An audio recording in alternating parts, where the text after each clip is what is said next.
Interface के सभी दर्शकों को मेरा अभिनंदन, नमस्कार। जो आज ये वीडियो मैं अपलोड कर रहा हूँ, ये जो कल यानी 17 सितंबर 2021 को जो जीएसटी काउंसिल की मीटिंग हुई है लखनऊ के अंदर में, जिसकी अध्यक्षता हमारे केंद्र वित्त मंत्री निर्मला सीतारमण जी के अध्यक्षता में, और जिसमें हमारे देश के सभी राज्यों के वित्त मंत्री शामिल थे। और इस पे मुख्यतः चर्चा जो होनी थी, और भी चीज़ों को लेकर के जीएसटी के अंदर में रिव्यू करना था, और उसमें मुख्यतः पेट्रोल और डीजल की जो समीक्षा होनी थी, और उस पर क्या जीएसटी के अंदर में लेकर के आना है या नहीं आना है, इसके मुख्यतः इस पे भी चर्चा हुई है। ये केंद्र सरकार की तरफ से ये प्रवेश रखा गया, और जिस पे जैसा कि हमें पता चला है कि इस पे कोई निर्णय नहीं हुआ है। एज इट इज़ चलेगा। सेंट्रल एक्साइज केंद्र लेगी और वैट राज्य सरकारें लेंगी। और इसकी आशंका तो मैंने आज से 3 महीने पहले, मेरे डिस्क्रिप्शन पे जाएंगे तो मैंने लिंक दिया हुआ है, इस पे बहुत विस्तार से मैंने उसकी समीक्षा करके कि किसको लाभ हो रहा है, केंद्र को लाभ हो रहा है या राज्य सरकार को लाभ हो रहा है, इस पर मैंने पूरी समीक्षा करके उसका एक एक कैलकुलेशन मैंने करके एक वीडियो डाला हुआ है। उसका लिंक मैंने डिस्क्रिप्शन में दिया हुआ है। आप कृपया करके आप लोग उस वीडियो को देख सकते हैं कि जीएसटी में क्यों नहीं लेकर के आना चाहती है राज्य सरकारें, मुख्यतः राज्य सरकारें। केंद्र सरकार को इससे इतना लाभ नहीं है। और आप उस वीडियो में देखेंगे तो मैंने पूरा बताया है कि किस तरह से राज्य सरकारों को ये चाहेंगे कि ये जीएसटी में आए, और जीएसटी में अगर आ जाता है, जो मैक्सिमम जो स्लैब है 28% का, उसमें भी लाते हैं तो 50 रुपये पर लीटर पेट्रोल भी नहीं पहुंचेगा, ना डीजल पहुंचेगा, उसमें कुछ भी नहीं होगा। तो इसी वजह से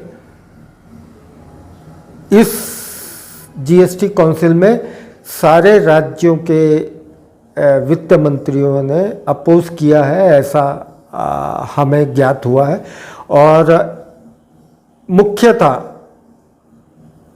दिल्ली सरकार, आम आदमी पार्टी के मनीष सिसोदिया जो वित्त मंत्री हैं वहाँ के, उन्होंने मुख्यतः पुरजोर तरीके से इसका विरोध किया है कि जीएसटी में नहीं आना चाहिए।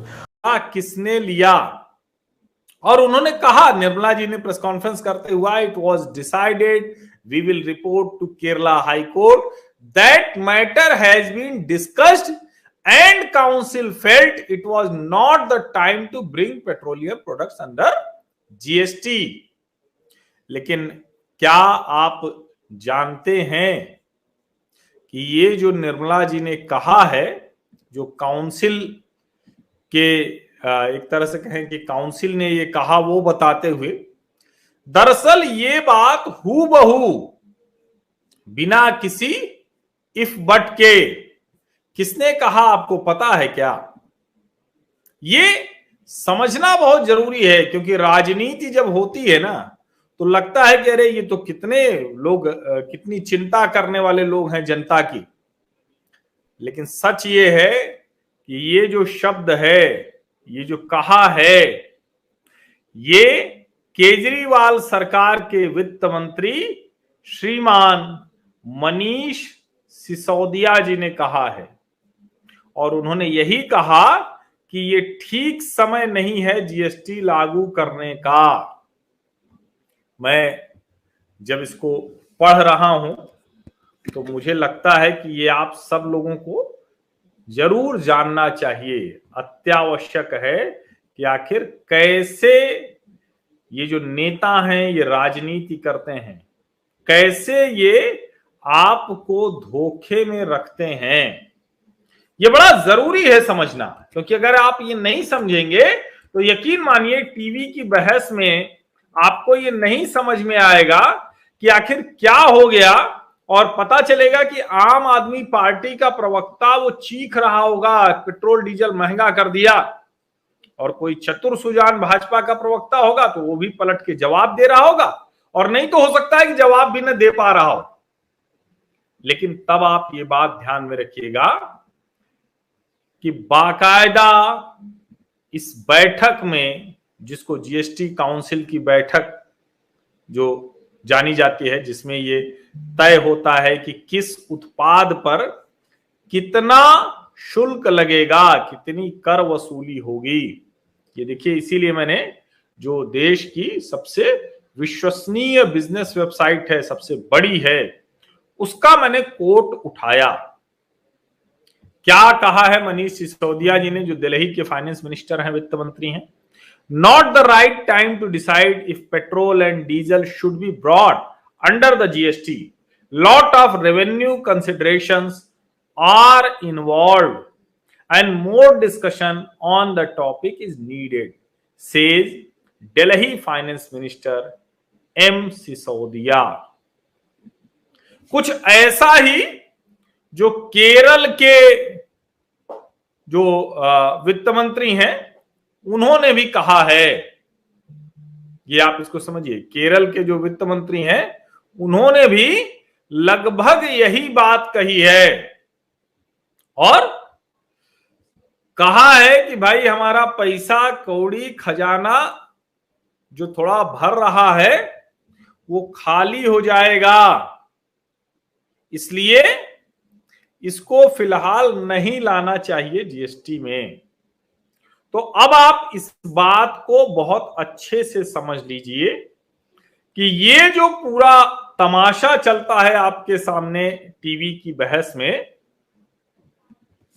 कोई भी राजनीतिक दल पेट्रोल डीजल सस्ता नहीं करना चाहता, और ये इसलिए नहीं जीएसटी में जाने देना चाहते हैं क्योंकि ये इनका, राज्य सरकारों का, ये रोते तो रहते हैं कि खजाना खाली हो गया, लेकिन जो वैट से इनको जितना फ़ायदा हो रहा है वो पैसा डेवलपमेंट में लग रहा है, नहीं लग रहा है, क्योंकि मेनली जो डेवलपमेंट, इंफ्रास्ट्रक्चर डेवलपमेंट हो वो सेंट्रल गवर्नमेंट ही करती है। इन लोगों का तो सिर्फ, राज्य सरकारों का सिर्फ काम है कि वो फ्री की योजनाएं देकर के अपने वोट बैंक को साध के रखे। हमारी वसूली पेट्रोलियम पदार्थों से कैसे होए, और उसी का ये लोग अपने फायदे के लिए, ये राज्य सरकारें, ये विशेष करके इन योजनाओं में, फ्री की योजनाओं में गरीबों को, किसी को कुछ बांट दिया, बहुत सारी चीज़ें हैं, और इन्हीं पे ही इनका जो है अपनी जो है सत्ता चलानी है। लेकिन डेवलपमेंट के नाम पे कितने सरकार है, यूपी गवर्नमेंट को छोड़ करके तो मेरे को नहीं लगता कि किसी और सरकार है, चाहे वो बीजेपी हो या गैर बीजेपी हो।